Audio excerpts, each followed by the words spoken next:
உலக தமிழர்கள் அனைவருக்கும் வணக்கம். நியூஸ் 7 தமிழுக்காக நான் தேவேந்திரன். நமக்கு இருக்கக்கூடிய நேரடி மறைமுக பிரச்சனைகளுக்கு நம்ம பல நேரங்களில் அது பிரச்சனைனே அறியாமல் இது எப்போ ஒரு விடிவு காலம் பிறக்கும்னு யோசிச்சுட்டு இருப்போம். அந்த மாதிரி நிறைய பிரச்சனைகள் இருக்குது. அந்த பிரச்சனைகளை அடையாளப்படுத்தி அந்த பிரச்சனைகளுக்கான தீர்வை நோக்கி செல்வதற்காக ஒரு முயற்சியாகத்தான் இந்த நிகழ்ச்சி கட்டமைக்கப்பட்டிருக்கிறது. இது தீர்வு பாலம்.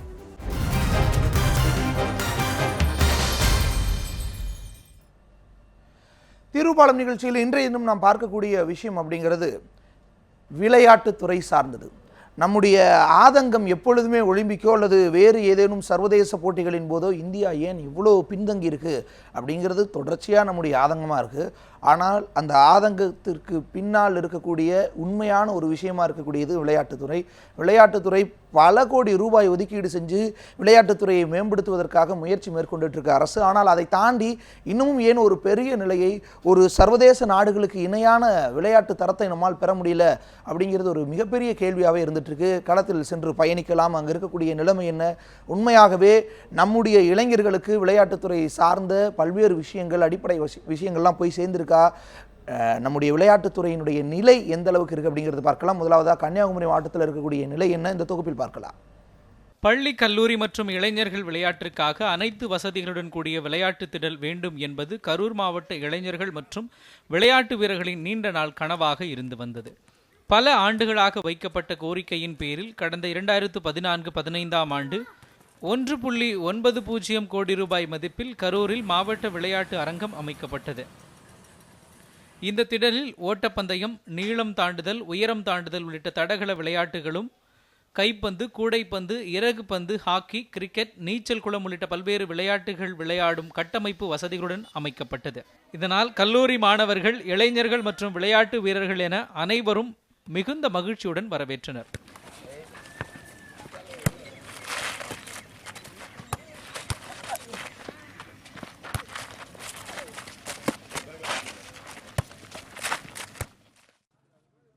ஆனால் தற்போது விளையாட்டு அரங்கம் முறையான பராமரிப்பு இல்லாமலும், விளையாட்டுக்கான பயிற்சியாளர்கள் இல்லாததும், விலை உயர்ந்த விளையாட்டு தடவாளங்கள் இருந்தும் அதை பயன்படுத்த முடியாத நிலையில் அவைகள் அனைத்தும் பயன்பாடற்று கிடக்கிறது. பயிற்சி எடுத்தாலும் இப்போ நாங்கள்னா போய் வெளியே எடுத்துடலாம். ஏழை மாணவர்கள் அவங்களாம் எங்கே போவாங்க? அவங்களுக்கு இந்த மாதிரி இடத்துல வந்து ஒரு பயிற்சியாளர் இருந்தால் நல்லாயிருக்கும். இன்னும் நாங்கள் வந்து சாதிப்போம் மற்ற இடத்துல. இப்போ எனக்கு பார்த்திங்கன்னா எங்களுக்கு டிஸ்கஸ் செக்டார் எதுவும் இல்லை, அது வெறும் கிரவுண்ட் மட்டும்தான் இருக்குது. மற்ற இப்போ ஃபுட்பால் எடுத்துக்கிட்டிங்கன்னா அங்கே போஸ்ட் எதுவும் வைக்கல, சும்மா வெறும் எம்டி கிரவுண்ட் மட்டும் தான் இருக்குது. பின்னாடி வாலிபால் இருக்குது, வாலிபால் கோட்டு ஒழுங்காக பராமரிக்க மாட்டேங்கிறாங்க. விளையாட்டையும் விளையாட்டு வீரர்களுக்கு ஊக்கப்படுத்த வேண்டும் என்பதற்காக ஒவ்வொரு நிதி அறிக்கையிலும் விளையாட்டுத்துறை மேம்பாட்டிற்காக அரசு கோடிக்கணக்கில் நிதி ஒதுக்கி வருகின்றது. ஆனால் அவை அனைத்தும் ஏட்டளவில் மட்டுமே உள்ளது என விளையாட்டு வீரர்கள் குற்றம் சாட்டி வருகின்றனர். இப்போ வந்து வாலிபால் கிரவுண்ட் இருக்குது, ஆனால் அதுக்கு சரியான கோர்ட் இல்லை. கபடி இருக்குது, கபடிக்கும் சரியான இல்லை. ஏதோ கபடி இருக்குது அப்படின்ற மாதிரி ஏதோ அவங்க கேம் ஏதாச்சும் நடந்ததுன்னா அப்போ மட்டும் ஏதோ கிரவுண்ட் மாதிரி போட்டுட்டு அது பாரு விளையாடிட்டு அப்படியே விட்டுட்டு போயிடுறாங்க. வந்து கிரவுண்டு பராமரிக்கிறதுக்கு சரியான ஆளுங்களும் இல்லை, யாராவது ஒரு சிலர் அந்த மாதிரி மட்டும்தான் இருக்காங்க. கரூர் மாவட்ட விளையாட்டு அரங்கத்தில் எந்தவித விளையாட்டு வசதியும் இல்லாத அவல நிலையில் இருந்து வருகின்றது. விளையாட்டு திடல் வராதா என எதிர்பார்ப்பில் இருந்தவர்களுக்கு விளையாட்டு திடல் வந்ததும் பயனற்று கிடைப்பதால் விளையாட்டு வீரர்கள் விரக்தியின் எல்லைக்கே தள்ளப்பட்டுள்ளனர். முன்னாடிலாம் போஸ்ட்லாம் இருந்தது, கொஞ்சம் கிராஸ் இருந்தது, ஃபுட்பால்லாம் பண்ணிகிட்டு இருந்தோம். இப்போ வந்து கொஞ்சம் கண்டுக்காமல் விட்டாங்க. அவ்வளோக்கா கிராஸெல்லாம் போயிடுச்சு. போஸ்ட்டும் எடுத்து இங்கே போட்டிருக்காங்க. அவ்வளோ ஃபெசிலிட்டிஸ்லாம் அவ்வளோக்கா இல்லை. இன்னும் கொஞ்சம் கொண்டு வந்தால் நல்லாயிருக்கும். எல்லோரும் வருவாங்க, இருக்கிறவங்களாம் ஸ்டூடெண்ட்ஸ்லாம் இன்னும் நிறைய பேர் வராங்கிறாங்க. ஃபெசிலிட்டிஸ்லாம் இல்லாதனால வரமாட்டேங்கிறாங்க. கொஞ்சம் அது செஞ்சு தந்தால் நல்லாயிருக்கும். விளையாட்டையும் வீரர்களையும் ஊக்குவிக்கும் வகையில் கரூர் மாவட்ட விளையாட்டு திடலை நவீனமயமான விளையாட்டு திடலாக மாற்றி அமைக்க அரசு நடவடிக்கை எடுக்க வேண்டும். மேலும் தேசிய அளவில் நடைபெறும் விளையாட்டுகளில் பங்கேற்கும் அளவில் வீரர்கள் இருந்தும் அவர்களுக்கு போதுமான பயிற்சி மைதானங்கள் இல்லாமல், திறமை இருந்தும் அதை வெளிப்படுத்த முடியாமல் முடங்கி கிடக்கின்றனர். எனவே கரூர் மாவட்ட விளையாட்டு திடலை நவீனமயமாக்க வேண்டும் என்பதே விளையாட்டு வீரர்களின் எதிர்பார்ப்பாக இருந்து வருகிறது. செல்வராஜ், நியூஸ் 7 தமிழ், கரூர். தூத்துக்குடி மாவட்டம் திருச்செந்தூரிலிருந்து நம்முடைய செய்தியாளர் சுடலைக்குமார் இணைந்திருக்கிறாங்க. விளையாட்டு வீரர்களோடு இணைந்திருக்கிறார். சுடலைக்குமார், விளையாட்டுத்துறை சார்பில் மேற்கொள்ளக்கூடிய நடவடிக்கைகள் அங்கே இருக்கக்கூடிய வீரர்களுக்கு எந்த அளவுக்கு பயன் தரக்கூடியதாக இருக்குது, அங்கே இருக்கக்கூடியவர்களுடைய மனநிலை, கோரிக்கை என்ன, பதிவு செய்யலாம். வணக்கம் தேவேந்திரன். விளையாட்டுத்துறையில் தமிழகத்தில் பாரம்பரிய விளையாட்டான இந்த கபடி விளையாட்டு போட்டியானது கடந்த 20 ஆண்டுகளாக பொலிவிழந்து காணப்படுகிறது. குறிப்பாக அரசின் சார்பிலும் தனியார் சார்பிலும் எந்தவித ஒரு ஊக்கமும் சரியான பயிற்சியும் இல்லாத காரணத்தினால் தேசிய அளவில் நம்முடைய தமிழக கபடி வீரர்கள் கலந்து கொள்ள முடியாத ஒரு சூழல் ஏற்பட்டுள்ளது. ஏனென்றால் 90-94 ஆண்டுகளில் தேசிய அளவில் பல்வேறு சாதனைகளையும் அர்ஜுனா விருதுகளையும் பெற்ற இந்த கபடி வீரர்கள் தற்பொழுது தேசிய அளவில் எந்தவித போட்டிகளும் கலந்து கொள்ள முடியாத ஒரு சூழல் ஏற்பட்டுள்ளது. இது குறித்து நம்மோடு பேசுவதற்காக தமிழ்நாடு அமெச்சூர் கபடி கழகத்துடைய தூத்துக்குடி மாவட்டத்துடைய நிர்வாகிகள் நம்முடைய இருந்திருக்கிறார்கள். குறிப்பாக தற்பொழுது செயலாளர் கிறிஸ்டோபர் அவரிடம் கேட்கலாம். ஐயா வணக்கம். இந்த கபடி போட்டி முன்னால் பல ஆண்டுகளுக்கு முன்பாக எந்த அளவுக்கு இந்த கபடி போட்டி நடைபெற்று வந்தது, தற்போது இதோட நிலை என்ன? கபடி போட்டி தமிழ்நாட்டின் ஒரு பாரம்பரிய விளையாட்டாகும். இது தமிழ்நாட்டில் உள்ளவங்க எல்லாருக்குமே ரத்தத்தில் கபடி விளையாடுறதுக்கு ஒரு திறமை உண்டு. ஆனால் அது அந்த அளவுக்கு உயர்வாக இருந்த கபடி காலகட்டத்தில் அதனுடைய பொலிவு இழந்து இருந்துச்சு. என்றாலும் இடையில் பலர்கள் அந்த நிறைய கபடி போட்டிகள் நடத்தி நல்ல ஒரு முறையில் வந்தது. ஆனால் அதை எப்படி நாம் இந்த கபடியை முன்னேற்ற வைக்க வேண்டும் என்றால், நமது அரசாங்கம் ஒவ்வொரு மாவட்டத்திலையும் விளையாட்டு பள்ளிகள் ஹாஸ்டல் வச்சுருக்காங்க. அந்த ஹாஸ்டலில் கபடி 2 ஹாஸ்டல்லையும் 3 ஹாஸ்டல்லையும் இருக்குது. எல்லா ஹாஸ்டல்லையும் அந்த கபடியை வைக்கணும். வச்சு அதில் அவங்களுக்கு பயிற்சி கொடுத்து பயிற்சியாளர் நியமிக்கணும். ஏன்னா பயிற்சியாளர் இல்லாமல் நிறையா இருக்குது. அதனால் பயிற்சியாளர் நியமித்து அவங்கள நல்ல ஒரு கோச்சிங்கை மற்றதெல்லாம் நடத்தி கபடி நல்ல முறையில் வளர்ச்சி அடையும். மேலும் இளைஞர்களை தேர்ந்தெடுக்கணும்.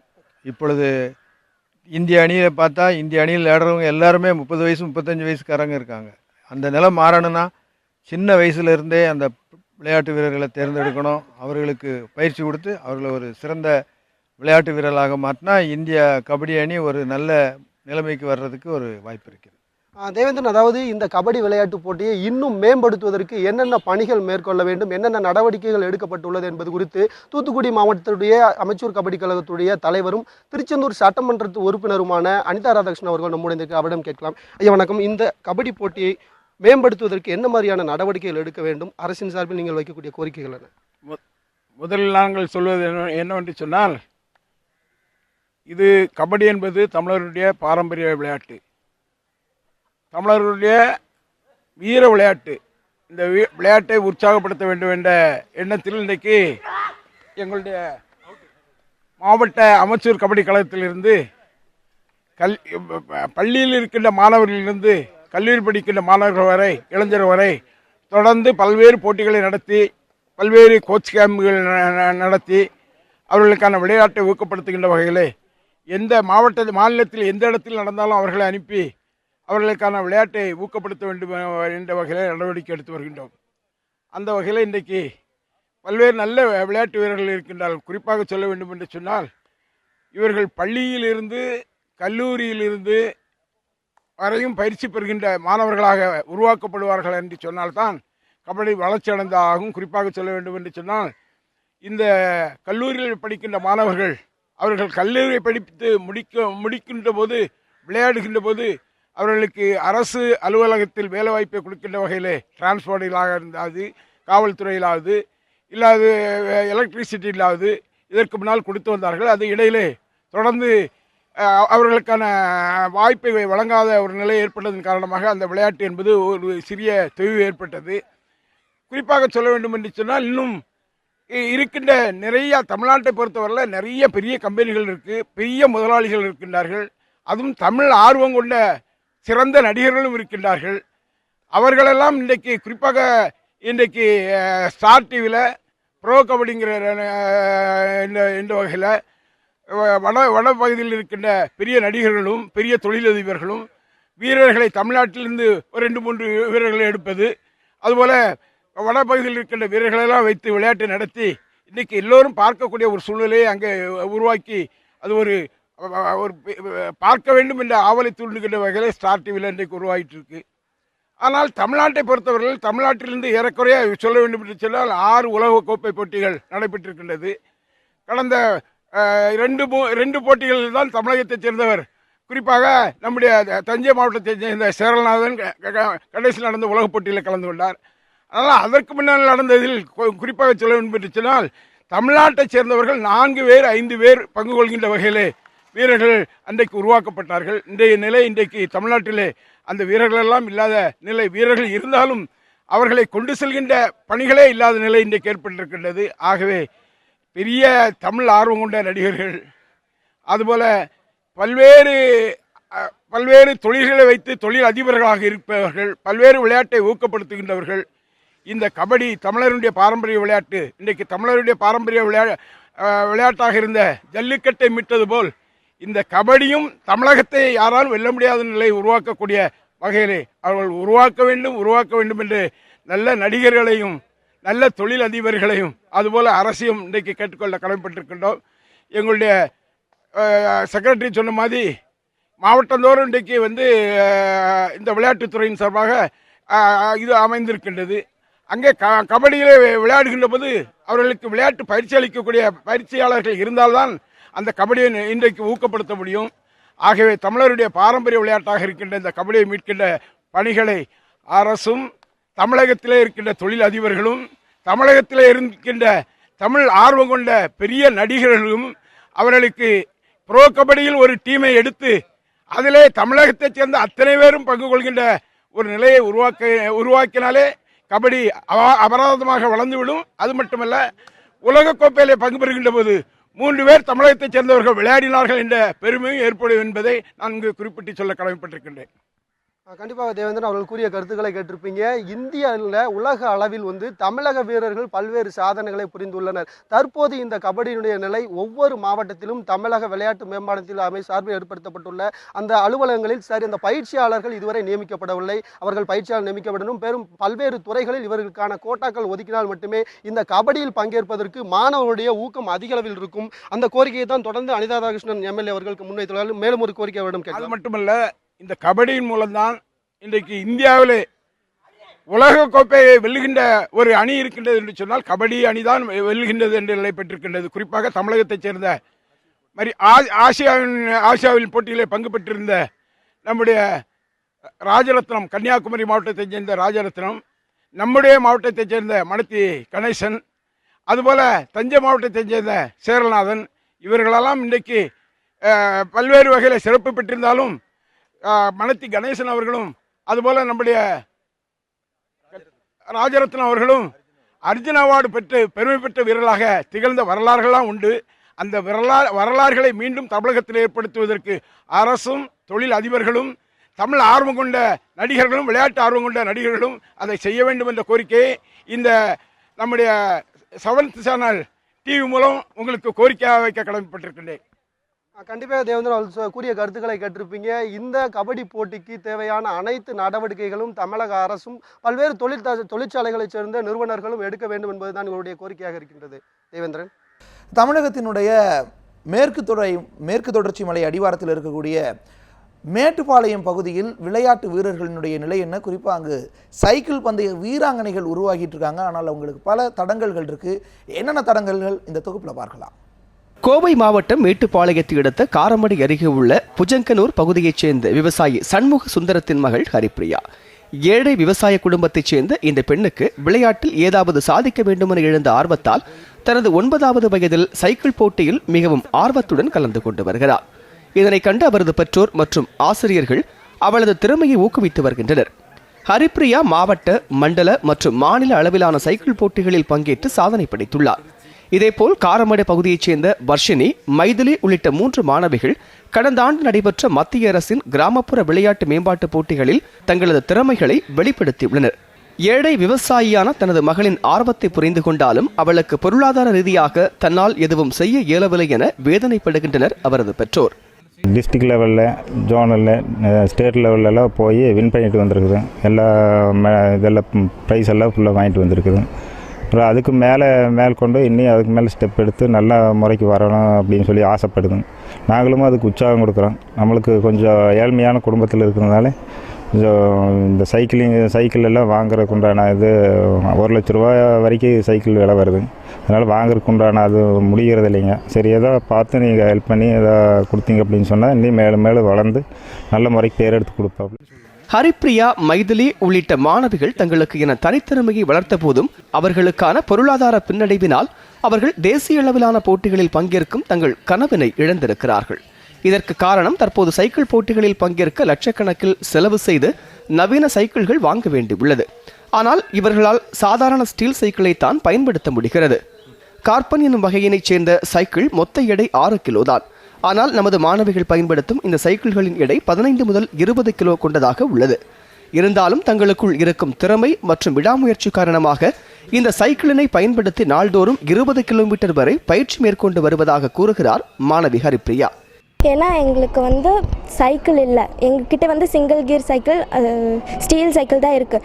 அவங்க வந்து ஸ்டேட்டில் போய் வந்து அவங்க அலாய் கார்பன் இதெல்லாம் கீர் வச்சுருக்காங்க, நல்லா ஸ்மூத்தாக போகும். அது வந்து வெயிட் வந்து 7 to 10 இந்த மாதிரி இருக்கும். இது வந்து 19, 20 இந்த மாதிரி கேஜிஸ் தான் இருக்குது. அதனால் எங்களால் ஓட்ட முடியல. இது வந்து அவ்வளோ ஸ்மூத்தாக போகாது. இது வந்து சிங்கிள் கீருங்கிறதுனால அதனால் போகாதுங்க சார். அரசு சார்பில் போதிய ஒத்துழைப்பு இன்மை காரணமாக நிறைய திறமை வாய்ந்த பெண்களும் இந்த சைக்கிள் போட்டிகளில் கலந்து கொள்ள முடியாத சூழல் நிலவுவதாக குற்றச்சாட்டு உள்ளது. சில காலேஜ் எப்படின்னா கோட்டா கொடுக்குறாங்க, ஸ்போர்ட்ஸ் கோட்டான்னு சொல்லிட்டு சைக்கிளிங் இது பண்ணுறாங்க. அவங்களுக்கு ஃபுல்லாக ஒரு நியர் ஃபுல்லாக அவங்களுக்கு படிக்கிறதுக்கு உண்டான இது தர்றாங்க. அந்த மாதிரி ஏதோ நம்ம பண்ணலாம்னு சொல்லிட்டு இந்த மாதிரி இது பண்ணியிருக்கோம். இந்த மேலும் மேலும் ஏதோ கவர்மெண்ட் மூலிமா ஏதோ பண்ணால் மட்டும்தான் முடியும். இந்த எங்களுக்கு ஊக்கத்தொகையில் எதுவும் தரதில்லை. அதாவது கேம்ஸ் போனால் மட்டும் தர்றாங்க. இவங்களுக்கு உண்டான ஃபெசிலிட்டிஸ் 1,00,000 ரூபாய்க்கு மேலேருந்து 5,00,000 ரூபாய்க்கு சைக்கிள் ஆகுது. அந்த இது வந்து எங்களுக்கு கிடைக்கிறதில்ல.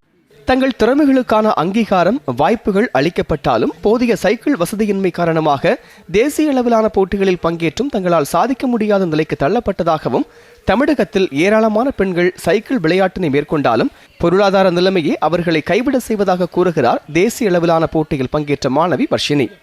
சப்போர்ட் பண்ணாங்கன்னா அவங்க கண்டிப்பாக வின் பண்ணலாம். நம்ம இந்தியாவுக்கு வந்து நிறைய கேர்ள்ஸ் நிறைய பார்ட்டிசிபேட் பண்ணுறாங்க, நிறைய டேலண்ட்ஸ் இருக்குது நம்ம கேர்ள்ஸ் கிட்ட. பட் அவங்களுக்கு கொடுக்குற வேண்டிய திங்ஸ் வந்து நம்ம கொடுக்கறதில்ல. அதனால் நம்ம வின் பண்ண அவங்க ரெக்கார்ட் ப்ளேஸ் பண்ணவும் முடியறதில்ல. அதனால் நாங்கள் எங்களுக்கு இந்த சைக்கிள்ஸ் மட்டும் கொடுத்தா போதும், அதை நான் கேட்குறது. தமிழகத்தில் தங்க மகனை பெற்று மார்தட்டிக் கொள்ளும் நமது அரசு அதே நேரத்தில் விளையாட்டுத் துறையில் உள்ள குறைகளை அறிந்து உரிய தேவைகளை புரிந்து அதற்கான வசதிகளை ஏற்படுத்தி கொடுத்து தமிழகத்தை தேசிய அளவில் மீண்டும் கால்பதிக்க உரிய நடவடிக்கை எடுக்க வேண்டும் என்பதே விளையாட்டு ஆர்வலர்களின் கோரிக்கை. செந்தில்குமார், நியூஸ் 7 தமிழ், மேட்டுப்பாளையம். சேலத்திலிருந்து நம்முடைய செய்தியாளர் ரியாஸ் இணைஞ்சிருக்கார். ரியாஸ், அங்கே இருக்கக்கூடிய நிலைமை என்ன? விளையாட்டுத்துறை சேலத்தில் எந்த அளவுக்கு மேம்பட்ட ஒன்றாக இருக்குது? அங்கே என்னென்ன மாதிரியான பிரச்சனைகள் இருக்குது? விளையாட்டுத்துறை சார்ந்த விஷயங்களில் பதிவு செய்யலாம். வணக்கம் தேவேந்திரன். குறிப்பாக தமிழகத்தை பொறுத்த வரைக்கும் சேலம் மாவட்டத்தில் இருக்கிற கிராமப்புறங்களில் இருக்கிற மாணவ விளையாட்டு வீரர்கள் வந்து ஒரு மிகப்பெரிய அளவில் சாதனை படித்து வந்துட்டு இருக்காங்க. சமீப காலமாக அதாவது சேலம் மாவட்டம் பெரிய வடுகம்பட்டியை சேர்ந்த மாரியப்பன் பாரா ஒலிம்பிக் போட்டியில் தங்கம் வென்று இந்தியா சர்வதேச அளவில் வந்து சாதனை புரிந்தார். தொடர்ச்சியாக ஐபிஎல் கிரிக்கெட் தொடரில் வந்து சேலம் மாவட்டம் ஓமலூரை அடுத்த பகுதியில் வந்து நடராஜன் என்பவர் வந்து பஞ்சாப் அணிக்கு தேர்வு செய்யப்பட்டுள்ளார். தொடர்ச்சியாக கிராமப்புறங்களில் இருக்கிற மாணவர்கள் விளையாட்டுத்துறையில் தொடர்ந்து சாதனை பண்ணி வந்துட்டு இருக்காங்க. அவர்கள் வந்து வறுமையில் இருந்தாலும் வந்து ஒரு வறுமையும் தாண்டி தற்போது வந்து சாதனை பண்ணி வந்து, ஆனால் அந்த விளையாட்டு வீரர்களுக்கு போதுமான வசதிகள் இருக்கான்னு கேட்டீங்கன்னாக்கா இல்லைன்னு சொல்ல முடியும். குறிப்பாக இங்கே இருக்கிற வீரர்கள் வந்து மற்ற பகுதிகளுக்கு சென்று பயிற்சி எடுத்து தான் தற்போது வந்து சர்வதேச அளவில் உயர்ந்திருக்காங்கன்னு சொல்லப்படுது. தற்போது பார்த்தீங்கன்னாக்கா என்னுடன் வந்து பெருமாள் என்ற ஒரு மாற்றுத்திறனாளி வந்து இணைஞ்சிருக்காரு. அவர் வந்து குண்டு எறிதலில் வந்து தற்போது வந்து தேசிய அளவில் தேர்வு பெற்றிருக்காரு. வறுமையின் காரணமாக தற்போது அவர் வந்து மேற்கொண்டு அந்த தேசிய அளவில் நடைபெறும் போட்டிகளில் வந்து பங்கு கொள்ள முடியாத சூழ்நிலை ஏற்பட்டிருக்கு. மேலும் வந்து அவர் பயிற்சி எடுப்பதற்கான போதிய வசதிகள் வந்து சேலத்தில் இல்லைன்னு சொல்லி தெரிவிக்கிறாங்க. தற்போது அவர் இணைஞ்சிருக்காரு, அவர்கிட்ட பேசலாம். வணக்கம் பெருமாள். குறிப்பாக நீங்கள் எந்த போட்டியில் இப்போ வந்து கலந்துட்டு இருக்கீங்க? இதுக்கு முன்னாடி எந்த மாதிரியான போட்டிகளை கலந்துட்டு இருக்கீங்க? இப்போ உங்கள் அடுத்த அளவு என்னவா இருக்குங்க? இதுக்கு முன்னாடி நான் ஆனலகம் போட்டியில் பயிற்சி எடுத்து நடந்து இருந்துச்சு. அதில் வந்து விளையாண்டேன். அதில் விளையாண்டு மேட்டூரில் ஆனலகம் போட்டி மெடலில் செவிச்சு பிரைஸ் வாங்கினேன். அதுக்கப்புறம் இப்போ சமீப காலமாக நான் போகிறதில்ல. அதில் சரி வேலை கூலி வேலை தொழில் நாங்கள் செஞ்சுட்டு இருக்கிறேன். என்னால் அங்கே போயிட்டு வந்து என்னால் அங்கே வேலை செய்ய முடியல, நிறுத்திட்டேன். வந்து இப்போ வீட்டில் வேலை செஞ்சுட்டு இருக்கும்போது இப்போ சித்தேஷ் தான் எங்கள் பக்கத்தில் தான் இருக்கிற. அப்படி இவர் வந்து என்னை கேட்டார், என்னென்ன பண்ணுறீங்க, ஜிம்முக்கெல்லாம் போயிட்டு இருக்கிறீங்களான்னு கேட்டார். இல்லை என்னால் போக முடியலங்கண்ணே, அங்கே போயிட்டு என்னால் வந்து வேலை செய்ய முடியல, வீட்டில் ரொம்ப கஷ்டம், அதனால் போக முடியல அப்படின்னேன்.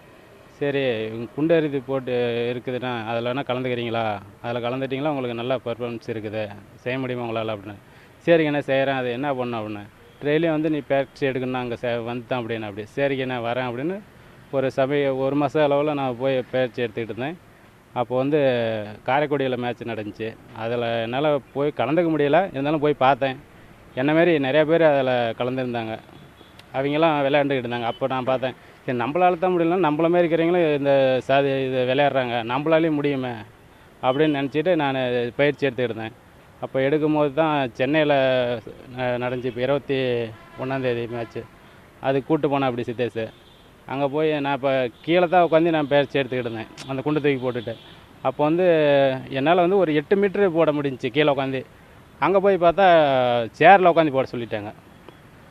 சேரில் போய் உட்காந்து போடும்போது என்னால் போட முடியல அவ்வளோ மீட்ரு. 6.40 தான் என்னால் போட முடிஞ்சிச்சு. என்ன அப்படின்னு பார்த்தா கீழே உட்காந்து என்னால் பவர் பண்ணி அடிக்க முடியுது, சேரில் உட்காந்து என்னால் போட முடியல. அதுக்கு உண்டானது சேர் வேணும், சேர்லேருந்து பயிற்சி எடுத்தால் தான் அதை வந்து செய்ய முடியும் அப்படின்னு சொன்னால் அப்படி சித்தேஷ். இல்லைங்கண்ணா அந்த அளவுக்கு என்கிட்ட காசு இல்லை, நான் கீழே உட்காந்து கூட நான் பண்ணி பார்க்குறேன் அப்படின்னு. அப்படிங்கும்போது தான் சரி நீங்கள் வந்து உனக்கு நான் எல்லாம் ஏற்பாடும் நான் பண்ணி தரேண்ணா, நீங்கள் ரெடி பண்ணி செய்யுங்க அப்படின்னாரு. சரிங்கண்ணே நான் செஞ்சு பழகுறேன் அப்படிங்கும்போது சேலம் வந்து பண்ணிக்கிட்டு இருந்தேன்.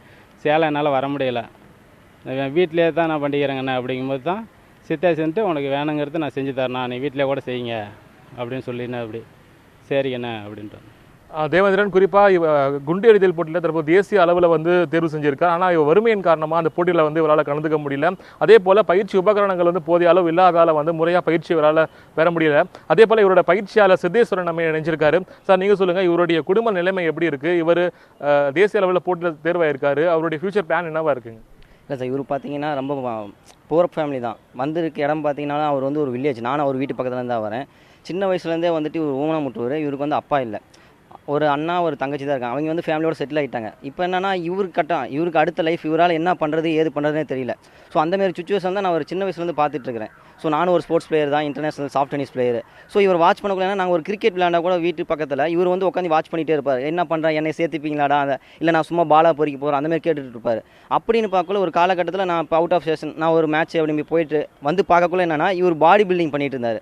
ஸோ நம்ம 2 கை இருக்க நாமளே டெய்லி வந்து ஜிம்முக்கு போகிறது கிடையாது. இவர் வந்துட்டு காலை இல்லாமல் ஜிம்முக்கு போயிட்டு ப்ராக்டிஸ் பண்ணுறாரு. திடீர்னு பார்த்தா ஒரு சேலம் லெவலில் வந்துட்டு ஆணழகம் போட்டி நடந்துச்சு. அதில் பார்த்தா இவர் இன்வைட் பண்ணியிருந்தார், நான் இந்தமாரி போயிருக்கேன்டா வந்து பாரு அப்படின்னாரு. அங்கே போனால் இவர் தான் நம்பர் 1 வந்தார் ஆணழகம் போட்டியில், ஊனமுற்றோர் பிரிவில்.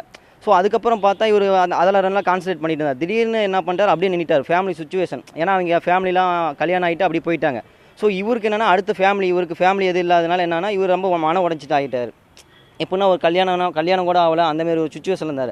அதுக்கப்புறம் ரொம்ப நாள் கழிச்சு கல்யாணம் ஆகி நான் ஃபேமிலி கூலி தொழில் அப்படி போயிட்டார். ஸோ நான் என்ன பண்ணேன், மறுபடியும் மோட்டிவேட் பண்ணேன். ஆனால் நீங்கள் இப்படியே நின்றாதீங்கன்னா உங்களுக்கு நிறையா வாய்ப்பு இருக்குது, எங்களுக்கே இவ்வளோ வாய்ப்பு இருக்குல்ல, உங்களுக்கு நிறைய வாய்ப்பு இருக்குண்ணா, வந்து பாருங்கள், இந்தமாரி ஒரு ஷார்ட் புட் இருக்குது உங்களால். அதாவது இவருக்கு வந்து ஹேண்ட் பவர் அதிகம். ஸோ ஹேண்ட் பவர் எதில் நான் யூஸ் பண்ணலான்னு பார்க்கல, இந்தமாதிரி ஷார்ட் புட் ஈவெண்ட் வந்து இவருக்கு நல்லா யூஸ் ஆகும்னு சொல்லிட்டு அதை என்ன பண்ணேன், வந்து ப்ராக்டிஸ் கொடுத்தேன் இவருக்கு டெய்லியும். ஏன்னா இவர் அங்கேருந்து இங்கே வர முடியாது, நான் போய் ரெகுலராக ஒரு வீக்லி 2 கிளாஸஸ்னால் நான் போய் கூட்டிகிட்டு வருவேன். நானே போய் கூட்டிகிட்டு வந்து இவருக்கு ப்ராக்டிஸ் கொடுப்பேன். எங்கன்னா சென்ட் ஜான் ஸ்கூலில் வந்துட்டு ப்ராக்டிஸ் கொடுப்பேன். ஸோ அந்தமாரி பண்ணக்குள்ள இவரோட இம்ப்ரூவ்மெண்ட் வந்து டே பை டே இன்க்ரிமெண்ட் ஆகிட்டே இருந்துச்சு. பட் என்னன்னா அவருக்கு என்ன தேவையோ அது என்னால் கொடுக்க முடியல. என்னால் வந்து ப்ராக்டிஸ் மட்டும் தான் கொடுக்க முடிஞ்சதால் அவருக்கான அந்த உபகரணங்கள்லாம் என்னால் தர முடியல. ஸோ எனக்கு வந்துட்டு அந்த கோச்சிங் என்னென்ன கொடுக்கணுமோ அதுவும் கொடுப்பேன். எனக்கு தெரியலனா கூட என்னோட சீனியர்ஸ் பொன்குமார் இந்தமாரிலாம் இருக்காங்க, அந்த ஸ்போர்ட்ஸில் அத்லெட்டில் நிறைய அச்சீவ் பண்ணாங்க. ஸோ அவங்ககிட்டலாம் கேட்டு இவருக்கு என்னென்ன கொடுக்கணுமோ அந்த மாதிரி கொடுத்துட்டு இருந்தேன். இவரோட சூழ்நிலை என்னன்னா என்னால் அச்சீவ்மெண்ட் பண்ணுறதுக்கு ஒர்க் அவுட் மட்டும் தான் கொடுக்க முடிஞ்சாலும் அவருக்கு வந்துட்டு என்னால் எக்யூப்மெண்ட்ஸ் கொடுக்க முடியல. ஸோ இங்கே இருக்கிற விளையாட்டு மைதானில் அதுக்கான போதுமான வசதிகள்லாம் இருக்கா? சொல்லப்போனால் சேலத்தில் வந்துட்டு எந்த கேமுக்குமே வந்து அந்தளவுக்கு வசதிகள் கிடையாது. ஸோ வசதிகள் இல்லாதனால தான் நாங்கள் ஒவ்வொருத்தரும் வெளியே போயிட்டு ப்ராக்டிஸ் பண்ணிட்டு வந்துட்டு இருக்கோம். குறிப்பாக தேவேந்திரன் பார்த்தீங்கன்னா நான் இப்போ நின்றுட்டு இருக்கிறது பார்த்தீங்கன்னா சேலம் காந்தி விளையாட்டு மைதானம். இங்கே பார்த்தீங்கன்னா ஏராளமான விளையாட்டு வீரர்கள் சேலத்தை பொறுத்த வரைக்கும் தினமும் காலையிலும் மாலையிலும் பயிற்சி வந்துட்டு இருக்காங்க. அந்த விளையாட்டு திடல் தான் இது, விளையாட்டு மைதானம் தான் இது. இந்த பகுதியில் பார்த்தீங்கன்னா மழைக்காலங்களில் இந்த முழுவதுமாக தண்ணி நின்று விளையாட்டு வீரர்கள் பயிற்சி எடுக்க முடியாத சூழ்நிலை ஏற்பட்டிருக்கு. அதே போல் இங்கு சேலம் மாவட்டத்தை பொறுத்த வரைக்கும் மாற்றுத்திறனாளி மாணவர்கள் பல்வேறு துறையில் சாதனை பண்ணிட்டு இருக்காங்க. அதே மட்டும் இல்லாமல் தடதளம் போட்டிகளில் வந்து பல்வேறு மாணவர்கள் தொடர்ச்சியான சாதனை பண்ணி வந்துட்டு இருக்காங்க. ஆனால் அவங்களுக்கு போதுமான அளவில் சிந்தட்டிக் கிரவுண்ட் என்பது வந்து சேலத்தில் வந்து அமைக்கப்படவில்லை. அதே போல் இங்கு இந்த கிரவுண்டில் தான் பயிற்சி எடுத்த மாரியப்பன் அவர்களும் இந்த கிரவுண்டில் தான் பயிற்சி எடுத்திருக்காங்க. தொடர்ந்து இது போல நிறைய மாணவர்கள் கிராமப்புறம் சேர்ந்த மாணவர்கள் இந்த கிரவுண்டில் பயிற்சி எடுத்தாலும் அவங்களுக்கு வந்து முறையான வசதிகள் வந்து செய்யப்படும் தெரிவிக்கிறாங்க. தற்போது என்னுடைய வந்து தேசிய அளவில் பங்கு பெற்று தற்போது வந்து தங்களுடைய சாதனை பட்டியல் ஈண்டுட்டு இருக்கிற தடகள வீரர்கள் நம்மளே இருக்காங்க. அவர்கிட்ட பேசலாம். தம்பி வணக்கம். நீங்கள் என்ன ஸ்போர்ட்ஸில் இருக்கீங்க? குறிப்பாக வந்து இங்கே உங்களுக்கு போதுமான வசதிகள்லாம் செய்யப்பட்டிருக்கா? என் பேர் கோகுல். நான் போல் வால்ட் பண்ணிகிட்ருக்கேன் அத்லெட்டிக்ஸில். எந்த வசதியும் இல்லை, ஒரு மேட் இல்லை, ஒரு சிந்தட்டிக் ட்ராக் இல்லை, போல்லாம் எதுவும் இல்லை. ஸோ இதெல்லாம் பண்ணால் கொஞ்சம் நல்லாயிருக்கும். மழை வந்துச்சுன்னா அதுவும் கிரிக்கெட் விளாட்றாங்க சண்டேஸ் ஆனால் அது ஒன்றும் பண்ண முடியல. ட்ராக்கில் நிறைய பேர் வாக்கர்ஸ் நடக்கிறாங்க. சிந்தட்டிக் போட்டால் கொஞ்சம் பரவாயில்ல, நல்லாயிருக்கும். இன்டர்நேஷ்னலில் கொஞ்சம் மெடல் பண்ணிடலாம். நீங்கள் இங்கே பயிற்சி எடுக்கிறதுல வேறு என்ன மாதிரி சிரமங்கள்? குறிப்பாக பார்த்தீங்கன்னா இங்கே போல் கூட இல்லைன்னு சொல்கிறீங்க நீங்கள். ஸோ இது தொடர்பாக விளையாட்டு அலுவலர்கிட்ட பேசுனீங்களா நீங்கள்? ஏன் இந்த மாதிரி வசதிகள் இல்லாமல் இருக்குன்னு நினைக்கிறீங்க நீங்கள்? யாருமே எந்த ஹெல்ப்பும் பண்ணலை. நாங்களே ஓன் போல் வாங்கி ஒரு போல் வந்து 70,000 வரும். அது நாங்களே ஓனாக வாங்கி எல்லோரும் பண்ணிகிட்ருக்கோம். ஸோ எங்கள் வீட்டில் கொஞ்சம் போகிறனால ஓரளவுக்கு தான் எங்களால் மேனேஜ் பண்ண முடியுது. தம்பி நீங்கள் சொல்லுங்கள், நீங்கள் எந்த துறையில் இருக்கீங்க? குறிப்பாக இந்த சேலத்தில் இருக்கிற இந்த காந்தி விளையாட்டு மைதானத்தில் பொதுவான வசதிகள் இருக்கா உங்களுக்கு? என் பேர் ரஞ்சித். நான் போல் வாட்டை நான் பண்ணுறேன். ஏவிஎஸ் காலேஜில் படிக்கிறேன். இவன் சொன்ன மாதிரி நானும் கொஞ்சம் போல் ஃபேமிலி தான். போல்லாம் சொந்தமாக வாங்க முடியல, கஷ்டமாக இருக்குது. கோச் தான் ஹெல்ப் பண்ணுறாரு. மேட் இல்லை, சரியான எக்யூப்மெண்ட்ஸ்லாம் சரியாக இல்லை. வாக்கர்ஸ்லாம் டிஸ்டர்ப் பண்ணுறாங்க ரொம்ப. கிரிக்கெட்டில் வர்றாங்க எப்போவுமே. ட்ரைனிங் பண்ண ரொம்ப கஷ்டமாக இருக்குது. எதுவுமே சரியாக கிடைக்கிறதில்ல, சரியாக வர்றதில்ல. கஷ்டமாக தான் இருக்குது, ட்ரைனிங் பண்ண முடியல. ஏதாவது கவர்மெண்ட்லேருந்து ஹெல்ப் பண்ணாங்கன்னா நல்லாயிருக்கும். நாங்களும் எவ்வளோ தான் கஷ்டப்படுது. நேஷ்னல் மெடலாம் அடிச்சிருக்கோம், அதை பற்றி எதுவும் பார்க்க மாட்டாங்க, பேச மாட்டாங்க. என்ன சொல்ல, எதுவுமே சரியாக கிடைக்க மாட்டேது எங்களுக்கு. மெடல் அடிக்கிறோம் பண்ணுறோன்னு சொல்லி எதுவும் பார்க்க மாட்டாங்க கவர்மெண்ட்லேருந்து. எங்கள் சைட்லேருந்து நானும் அவங்க தான் பண்ணுறது. எங்களால் பண்ண முடிஞ்சது வரை தான் பண்ணிகிட்ருக்கோம். ஏதோ ஒலிம்பிக்ஸ் காமன்வெல்த்லாம் போனோம்னா கவர்மெண்ட் சைட்லேருந்து ஏதாவது சப்போர்ட் பண்ண தான் முடியும். போல் இல்லை, மேட்லாம் கிழிஞ்சு போயிடுது. ஒரு 6 மாதம் வரைக்கும் தாங்குது மேட்டெல்லாம். அதுக்கு மேலே யூஸ் பண்ணால் தாங்க மாட்டேங்குது மேட்டு. அது நாங்கள் தச்சு கிச்சு போட்டு பண்ணுறதுக்குள்ளே அந்த மீட்டே முடிஞ்சு போயிடுது. எங்களால் அதுவும் சரியாக ட்ரைனிங் பண்ணவும் முடியலை. வேறு ஒன்றும் பண்ண முடியல சார். கவர்மெண்ட் சைட்லேருந்து சப்போர்ட் பண்ணால் தான் முடியும். ஒலிம்பிக் இறங்கி போகணுன்னா பேச்சு மட்டும் முடியாது. ஏதாவது கவர்மெண்ட் சைட்லேருந்து சப்போர்ட் பண்ணால் மட்டுமே முடியும். மற்றபடி என் கோச் தான் எல்லாம் பார்த்துக்கிட்டு இருக்காரு. மேட்டு போடலாம் அவர் தான் ஓனாக வாங்கி தர்றாரு. குறிப்பாக நீங்கள் இது வரைக்கும் எந்தெந்த ஸ்போர்ட்ஸில் கலந்துட்டுருக்கீங்க? எவ்வளோ சாதனை பிடிச்சிருக்கீங்க? இன்னும் அரசாங்கம் என்ன மாதிரி உதவிகள் பண்ணணும்னு நினைக்கிறீங்க நீங்கள் உபகரணங்கள்? நான் வந்து இப்போ ரீசெண்டாக கோயம்புத்தூர் நடந்த ஆல் இண்டியா இன்டர் யூனிவர்சிட்டியில் சில்வர் மெடல் சார் போல் வாலில். ஏன்னா போல் தான் இல்லாமல் கஷ்டமாக இருக்குது. ஒரு போலோட விலை 70,000 80,000 வந்துடுது. நாங்கள் எப்படியும் எல்லோரும் ஷேர் பண்ணி போட்டு வாங்கினாலும் 30,000 40,000 போடுறோம். மீதி எங்கள் கோச் போட்டு வாங்கி தர்றாரு. இப்போது ஒரு ரீசெண்டாக கொஞ்ச நாள் பண்ண முடியுது. அதுக்கப்புறம் 6 மாதம் கழிச்சு அந்த போல் இல்லாமல் வேறு போல் தான் வாங்கி ஆகணும். அந்த போலுக்கு எங்களால் போய் வாங்க முடியல. திருப்பியும் 70,000 போட்டு வாங்க முடியல. அது மாதிரி சின்ன சின்ன போல் மேட்டெல்லாம் கவர்மெண்ட் சப்போர்ட் பண்ணி வாங்கி தந்தாங்கன்னா கொஞ்சம் ஹெல்ப்ஃபுல்லாக இருக்கும். 2018 ஏசியன் கேம்ஸ் வருது. அதெல்லாம் பார்ட்டிசிபேட் பண்ணோன்னா கவர்மெண்ட் சைட்லேருந்து சப்போர்ட் கண்டிப்பாக தேவை. நாங்கள் எவ்வளோ தான் கஷ்டப்படுறது, எங்களால் முடியலை. மேட்டு வேணும். மேட்டோட விலை 10 லட்ச ரூபா. போலுக்கே முடியலன்னா மேட்டுக்கு நாங்கள் எங்கே போகிறது? கவர்மெண்ட் சைட்லேருந்து சப்போர்ட் கண்டிப்பாக தேவை சார். நீங்கள் சொல்லுங்கள், நீங்கள் என்ன விளையாட்டு துறையில் இருக்கீங்க? நீங்கள் என்ன சாதனை பண்ணியிருக்கீங்க? என்ன உங்கள் லட்சிய பயணம் என்னவாக இருக்குது? அதுக்கான வசதிகள்லாம் சேலத்தில் இருக்கா? என் பேர் வந்து எம் லோகநாயகி. நான் வந்து 400 ஹடில்ஸ் பண்ணுறேன். என்னோட கோச் நேம் வந்து இளம்பருதி. அவர்கிட்ட தான் ட்ரைனிங் பண்ணிகிட்ருக்கேன். நான் ஜூனியர் நேஷனல்ஸ் கோல்டு மெடல். அதுக்கப்புறம் இங்கே எக்யூப்மெண்ட்ஸ் அவ்வளோ கிடையாது. ஹடில்ஸ் தான் நான் பண்ணுறேன். இப்போ கொஞ்சம் ஹடில்ஸ் தான் இருக்குது. இங்கே நாங்கள் 3 பேர் மட்டும் இல்லை, நிறைய கேர்ள்ஸ் அண்ட் பாய்ஸ் நிறைய பேர் இருக்காங்க. கொஞ்சம் எக்யூப்மெண்ட்ஸ் வச்சு நிறைய பேர் பண்ண முடியல. இப்போது நான் மட்டும் தான் பண்ணுறேன், பாதி பேர் சும்மாவே இருக்காங்க. கொஞ்சம் அதுவே ஷேர் பண்ணி எதுவும் பண்ண முடியல. எங்கள் கோச்சு முடிஞ்ச அளவுக்கு அவ்வளோ ரெடி பண்ணிட்டு தான் இருக்காரு. அதை வச்சு எங்களால் எதுவும் பண்ண முடியல. எஸ்டிஏடியும் நல்லா ஹெல்ப் பண்ணுறாங்க. இப்போது கிரவுண்டு நல்லா டெவலப் பண்ணால் நல்லாயிருக்கும். சிந்தட்டிக் கிரவுண்ட் போட்டால் இன்னும் நல்லா பண்ணுவோம். எங்களெல்லாம் இன்னும் ஜூனியர்ஸ்லாம் நிறைய பேர் இருக்காங்க. நல்லா பர்ஃபார்மன்ஸ் பண்ணுற லெவலுக்கு இன்னும் பெரிய அச்சீவ்மெண்ட் பண்ணுற வரைக்கும் இருக்காங்க. ஆனால் எக்யூப்மெண்ட்ஸ் இல்லை, அதனால தான் எங்களால் எதுவும் சரியாக பண்ண முடியல. தேவேந்திரன், குறிப்பாக தேசிய அளவில் பல்வேறு தங்க மெடல்களை வென்ற இந்த மாணவர்களோட கருத்து தான் நீங்கள் கேட்டீங்க. குறிப்பாக சேலத்தை பொறுத்த வரைக்கும் சேலத்தில் இருக்கிற ஒரு மிகப்பெரிய விளையாட்டு மைதானம் தான் மகாத்மா காந்தி விளையாட்டு மைதானம். ஆனால் இந்த விளையாட்டு மைதானத்தை சிந்தட்டிக் மைதானமாக அமைக்கணுங்கிறது பல ஆண்டுகளாக கோரிக்கை இருக்குது. ஆனால் அந்த கோரிக்கை இதுவரைக்கும் அரசு நிறைவேற்றப்படலை. இதனால் இங்கே இருக்கிற விளையாட்டு வீரர்கள் வந்து பயிற்சி எடுப்பதில் வந்து மிகப்பெரிய சிரமங்கள் சந்தித்து வருவதாக தெரிவிக்கிறாங்க. இதனால் வந்து தனியாரிடம் வந்து சென்று பயிற்சி எடுக்கும் சூழ்நிலையும் ஏற்பட்டிருக்கு. குறிப்பாக கிராமப்புற மாணவர்கள் சேலத்தை பொறுத்த வரைக்கும் அதிக அளவில் வந்து விளையாட்டு துறையில் வந்து சாதனை செய்து வந்தாலும் அவர்களுக்கு வறுமையை தாண்டி அவர் சாதனை செய்து வந்தாலும் ஆனால் அரசு தரப்பில் வந்து அவர்களுக்கு வந்து போதுமான அளவு உதவிகள் செய்ய வேண்டும் என்பதே விளையாட்டு வீரர்களுடைய பிரதான கோரிக்கையாக இருக்குது. தேவேந்திரன், நிச்சயமா ரியாஸ், பல முக்கியமான விஷயங்களை பதிவு செஞ்சுருந்தீங்க. அதை தாண்டி மற்றொரு முக்கியமான விஷயம் பதிவு செய்யப்பட்டிருந்துச்சு. விளையாட்டு மைதானங்களில் தனித்துவ விடப்பட்ட அந்த விளையாட்டு மைதானங்களில் காலை மாலை வேளைகளில் நடக்கக்கூடியவங்கள் வந்து தொந்தரவு செய்கிறது, கிரிக்கெட் விளையாடுறவங்களுடைய தொந்தரவு இருக்கிறதாகவும் பதிவு செஞ்சுருந்தீங்க. அது குறித்தும் கவனத்தில் எடுப்பாங்க அப்படின்னு நம்பலாம். தொடர்ச்சியாக நிறைய அன்னோன் டேலண்ட்ஸ் வந்து இருக்காங்க. ஆனால் அதை தாண்டி தன்னுடைய திறமையை வெளிப்படுத்தியும் இன்னமும் சரியான வாய்ப்புகளும் அந்த வசதியும் இல்லாதனால முன்னேற முடியாமல் இருக்கக்கூடிய ஒரு விளையாட்டு வீரர் குறித்து தான் நம்ம பார்க்க போகிறோம் இந்த தொகுப்பில். சிவகங்கை மாவட்டம் தேவக்கோட்டை தாலுகா மருதானி என்ற சிறிய கிராமத்தைச் சேர்ந்த ஏழை விவசாயி நாச்சியப்பன். இவரது மூத்த மகன் தான் விஷ்ணு. தற்போது தேவக்கோட்டையில் உள்ள தனியார் பள்ளியில் 7ஆம் வகுப்பு படித்து வருகிறார். மாணவன் விஷ்ணுவிற்கு சிறு வயது முதலே ரோலர் ஸ்கேட்டிங்கில் மிகுந்த ஆர்வம். அதன் விளைவாக ரோலர் ஸ்கேட்டிங் போட்டிகள் எங்கு நடந்தாலும் விஷ்ணு அப்போட்டிகளில் தவறாது கலந்து கொண்டு பல பரிசுகளையும் பதக்கங்களையும் வென்றுள்ளார். திண்டுக்கல்லில் நடந்த கோட்ட அளவிலான ஸ்கேட்டிங் போட்டியில் 10 முதல் 12 வயதுக்குட்பட்டோருக்கான பிரிவில் கலந்து கொண்டு விஷ்ணு முதலிடம் பிடித்தார். மாநில லெவலில் தேசிய எல்லாமே ஜெயிச்சு வந்தான். கடைசியாக மலேசியாவுக்கு அவனுக்கு சான்ஸ் கிடையாச்சு. அதுக்கு வந்து 1 லட்ச ரூபாய்க்கு மேலே பணம் கட்டாங்க. எங்களால் கட்ட முடியல. அப்புறம் பார்த்தீங்கன்னா அப்படி மீறியே ஆளுலாம் கேசி பண்ணி காசு தர மாதிரி சொல்லியிருந்தாங்க. பற்றிலாம் கடைசியில் வந்து அந்த அதிகாரிகள் பண்ண வேலை காசு கூட கேட்டு எங்களால் கட்ட முடியல. அவனும் மனசு ரொம்ப விவசாயிட்டான். அப்புறம் மறுபடியும் விளையாட்டு கொண்டாடணும்னு பார்த்தா அவனுடைய மனசு அவனுக்கு ஒத்துக்கல. கேட்டால் வந்து இவ்வளோ நான் சிரமப்பட்டு வந்தேன், என்னால் போக முடியல, அதனால இனிமேல் விளையாட வேணும்னு சொல்லிட்டு அவன் மன வேலையோட இருக்கேன். எல்லாருமே நான் மனசு வேதனை தான் இருக்கான். இவர் பின்பு காரைக்குடியில் நடந்த மாவட்ட அளவிலான ஸ்கேட்டிங் போட்டியில் கலந்து கொண்டு தங்கப்பதக்கமும் வென்றார். இதனைத் தொடர்ந்து இவருக்கு மாநில அளவில் போட்டிகளில் பங்கேற்க வாய்ப்பு கிடைத்தது. சென்னையில் நடந்த மாநில அளவிலான போட்டியில் பங்கேற்று 2 போட்டிகளில் 2 மற்றும் 3ஆம் இடங்களை பெற்று வெள்ளி மற்றும் வெண்கல பதக்கங்களை தனதாக்கி தான் ஒரு சிறந்த ஸ்கேட்டிங் வீரர் என்பதை நிரூபித்து காட்டினார்.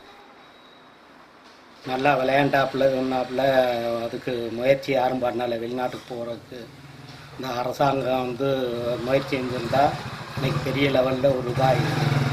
அப்போ விளையாட்டே சும்மா முடங்கி போன மாதிரி ரொம்ப வருத்தமாக இருக்குது. மாதிரி ஒரு உதவி செஞ்சிருந்தா அன்னைக்கு இருந்திருக்கலாம். மேலும் நாக்பூரில் நடந்த தேசிய அளவிலான போட்டியில் கலந்து கொண்டு 2 தங்கப் பதக்கங்களையும் பெற்றுள்ளார். பின்பு கோவாவில் நடந்த சர்வதேச போட்டிகளுக்கான தகுதி தேர்வில் 2ஆவதாக வந்து சர்வதேச போட்டிகளில் கலந்து கொள்ளும் வாய்ப்பையும் பெற்றார். சர்வதேச போட்டிகளில் கலந்து கொள்ளும் தகுதியும் ஆர்வமும் இருந்தும் அதற்கான வசதிகள் இல்லாமல் போனதாலும் விளையாட்டுத்துறை அதிகாரிகள் கண்டுகொள்ளாததாலும் சர்வதேச போட்டிகளில் பங்கேற்று சாதிக்கும் வாய்ப்பை இழந்த விஷ்ணு தற்போது மிகுந்த சோகத்துடன் ஆழ்ந்துள்ளதாக வேதனை தெரிவிக்கின்றனர் சமூக ஆர்வலர்கள். மாவட்ட அளவிலேயும் மாநில அளவிலேயும் பல்வேறு பதக்கங்களை குவித்திருந்த அவருக்கு சர்வதேச போட்டிகளிலே கலந்து கொள்வதற்கான வாய்ப்பு வந்தது. இலங்கை, மலேசியா போன்ற நாடுகளுக்கு செல்வதற்கான வாய்ப்பு வந்தும் இந்த விளையாட்டுத்துறையானது கண்டுகொள்ளாமல் அவருக்கு கடவுச்சீட்டு தயார் செய்து கொடுக்காமல் அவருக்கு பொருளாதார உதவிகளை செய்யாமல் இன்று அவருடைய விளையாட்டு மழுங்கடிக்கப்பட்டு விட்டது. அந்த மாணவனும் தன் முனைப்பால் எவ்வளவோ அந்த பெற்றோர்களும் சேர்ந்து அவனை சர்வதேச போட்டிகளிலே கலந்து கொள்ள வைக்க வேண்டும் என்று எவ்வளவோ ஆர்வம் காட்டினார்கள். ஆனால் அவனுக்கு உதவி கிடைக்காத ஒரே காரணத்தினால் இன்று அந்த மாணவன் தன் மீது வெறுப்பு கொண்டு, தன்னுடைய விளையாட்டின் மீது வெறுப்பு கொண்டு, நான் படிப்பில் மட்டுமே கவனம் செலுத்துகிறேன், இனிமேல் விளையாட போவதில்லை என்று அந்த சக்கரங்களை தூக்கி ஒரு மூளையிலே போடக்கூடிய அளவிற்கு அந்த சிறுவயது மாணவனுக்கு இன்று பாதிப்பு ஏற்பட்டிருக்கிறது. இந்த சர்வதேச போட்டிகளில் கலந்து கொண்டால் கண்டிப்பாக நான் சொல்கிறேன், அந்த மாணவன் தங்க பதக்கத்தோடு தான் இந்த இந்தியாவிற்குள்ளே திரும்புவான். ஸ்கேட்டிங்கில் சிறு வயது முதலே தனக்கு ஆர்வம் ஏற்பட்டதாகவும் இதனால் பல வெற்றி பெற்று பதக்கங்களும் வென்றுள்ளதாகவும் குறிப்பிடுகிறார் விஷ்ணு. தற்போது தனக்கு அரசின் சார்பில் எந்த சலுகையும் கிடைக்காததால் ஸ்கேட்டிங் விளையாடுவதையே கைவிட்டு விட்டதாக வேதனை தெரிவிக்கிறார் விஷ்ணு. 5 ஸ்டேட்டுக்கு போய் மெடல்லாம் வாங்கினேன். எனக்கு வந்து மலேசியாவுக்கு போக லெட்ரு வந்துச்சு. அங்கேருந்து எங்கள் அம்மா அப்பா கஷ்டப்பட்டு பணம் சேர்த்தாங்க. அது நாங்கள் போயில அரசு அதிகாரிகள் விசாவை இதுன்னு காட்டி என்னைய போக விடாமல் பண்ணிட்டாங்க. இது மாதிரி எனக்கு தெரிஞ்சிட்டு 25 ஸ்டூடெண்ட்ஸ் இங்கே ஸ்கேட்டிங் இருக்காங்க. நான் விலகின மாதிரி அவங்களும் விளையிடக்கூடாது, அவங்களும் ஸ்கேட்டிங்கில் போகணும். இப்போ வந்து நான் ஸ்கேட்டிங்கே மறந்துட்டு இப்போ 200ன்னு ஒரு ஈவெண்ட் எங்கள் பிடி சார்ட்டை பண்ணிகிட்ருக்கேன். அது வந்து எனக்கு பிடிக்கல. இருந்தாலும் நான் அந்த ஸ்போர்ட்ஸை விட்டுறக்கூடாதுங்கிற ஒரு காரணத்துக்காக தான் நான் பண்ணிகிட்ருக்கேன். வரும் காலங்களில் வெளிநாட்டிற்கு சென்று இந்தியாவிற்காக விளையாடி இந்தியாவின் பெருமையை உலகறியச் செய்ய அரசு எனக்கு ஒரு வாய்ப்பை ஏற்படுத்தி தர வேண்டுமென்றும் விஷ்ணு கோரிக்கை வைக்கின்றார். நல்லா விளையாடணும், ஃபர்ஸ்ட் ரேங்க்ல வரணும், பிரைஸ் எடுக்கணும், நம்ம ஊருக்கு ஒரு நல்லது வாங்கி கொடுக்கணும். பாலமுருகன், நியூஸ் 7 தமிழ், சிவகங்கை. தன்னுடைய திறமையை வெளிப்படுத்தியும் சரியான வாய்ப்பும் வசதியும் இல்லாதனால இன்னமும் வஞ்சிக்கப்பட்டு இருக்காங்க நிறைய விளையாட்டு வீரர்கள். அப்படியான ஒரு உதாரணம் தான் நாம் பார்த்தோம். நம்முடைய செய்தியாளர் சென்னை தீநகரில் இருக்கக்கூடிய மைதானத்திலிருந்து இணைந்திருக்கார். குதுப்தீன், அங்கே இருக்கக்கூடிய நிலைமை என்ன? மைதான பராமரிப்புங்கிறது எந்த அளவுக்கு இருக்குது? விளையாட்டுத்துறையினுடைய நடவடிக்கையை அங்கே இருக்கக்கூடிய விளையாட்டு வீரர்கள் எப்படி பார்க்குறாங்க? பதிவு செய்யலாம்.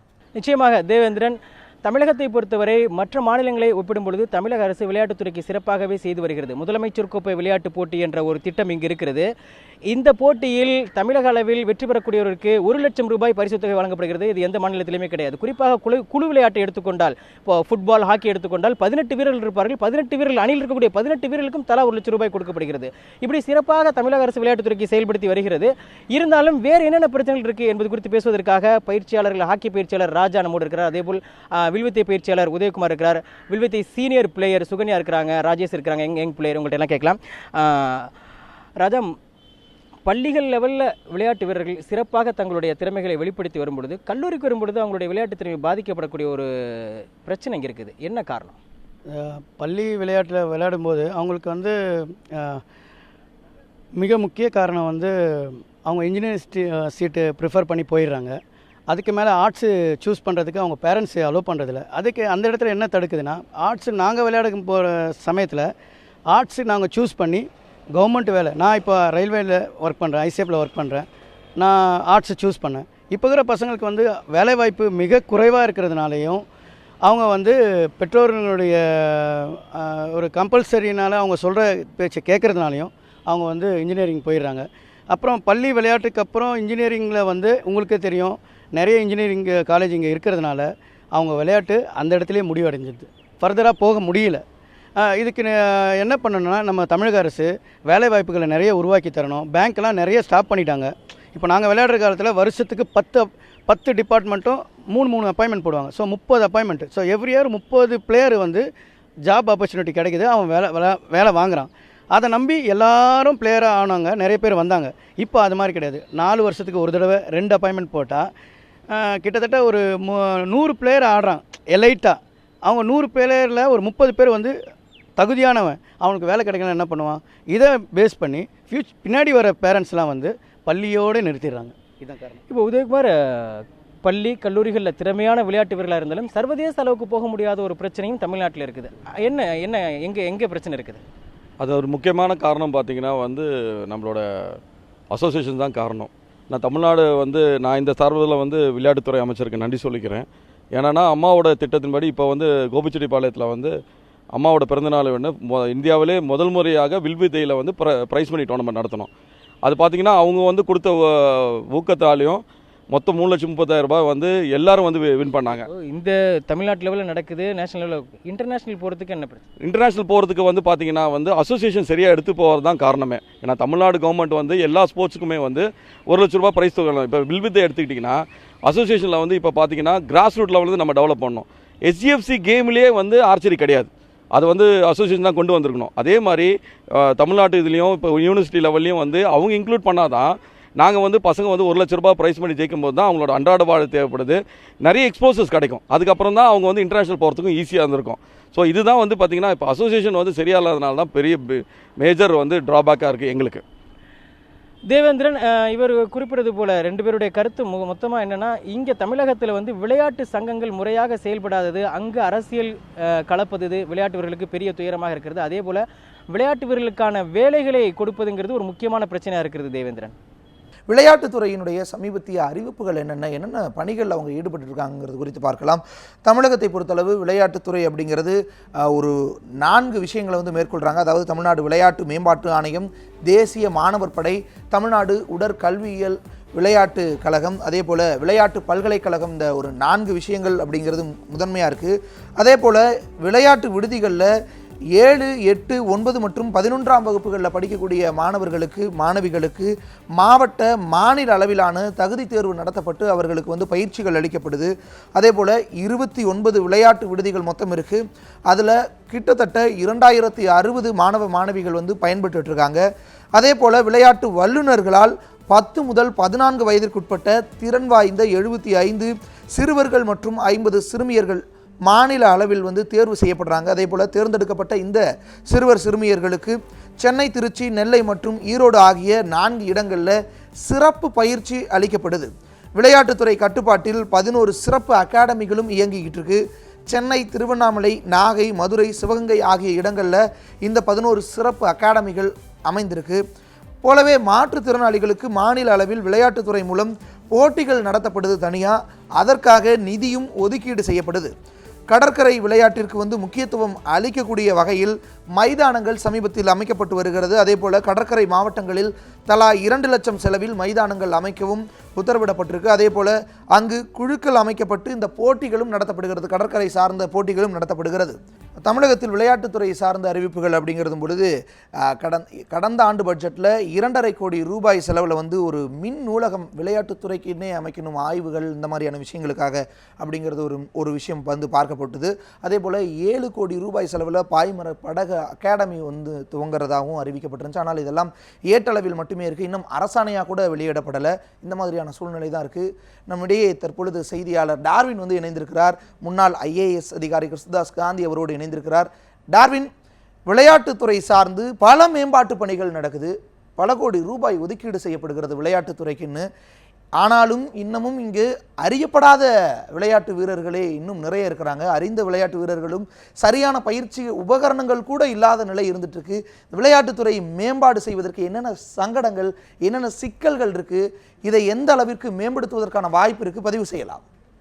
அதாவது தமிழகத்தில் விளையாட்டுத்துறையை பொறுத்த வரைக்கும் கணிசமான தொகை வருடம் ஒவ்வொரு பட்ஜெட்லையும் அறிவித்துட்டு இருக்கிறாங்க. ஆனால் அது முறையாக போய் சேர்க்கின்றதா என்பதுதான் இங்கே ஒரு கேள்வியாக இருக்கின்றது. மேலும் அந்த நிதி எந்த அளவுக்கு பயன்படுத்தப்படுகிறது? ஏனென்றால் ஒவ்வொரு மாவட்டத்திலும் ஒவ்வொரு யங் டேலண்ட்ஸை கண்டுபிடிச்சு அதற்கான பயிற்சிகளை மேற்கொள்ள வேண்டும் என்று இந்த நோக்கத்தில் தான் இந்த நிதிகள் அனைத்துமே ஒதுக்கப்படுகிறது. ஆனால் இது எந்த அளவுக்கு சக்ஸஸ்ஃபுல்லாக இருக்குது என்பது ஒரு கேள்விக்குறியான விஷயமாக தான். காரணம் என்ன, பல இடங்களில் அடிப்படை வசதிகளே இல்லை அப்படின்னு உள்ள ஒரு சூழ்நிலையை தான் பலர் பதிவு செஞ்சுருக்கிறாங்க. அதுபோன்று இந்த வளர்ச்சி என்பது அதிகப்படியாக இந்த சென்னை மற்றும் சென்னையை சுற்றி இருக்கிற பகுதிகளில் இருந்துட்டு இருக்கு. குறிப்பாக பார்த்தோம்னா எந்த ஒரு விளையாட்டு போட்டிகளுடைய அகாடமி எடுத்துக்கிட்டாலும் சென்னையை சுற்றி இருக்கிற பகுதிகள், அதாவது சென்னையில் அதிகப்படியாக இவர்களுக்கு வாய்ப்பு கிடைக்கும். சென்னையில் போனால் தான் இந்த வெளியில் ஒரு பெரிய அளவில் ஷைன் பண்ண முடியும் அப்படின்னு ஒரு ஒரு கருத்தை உருவாக்கி வச்சுருக்கோம் அப்படின்னு சொல்லலாம். மேலும்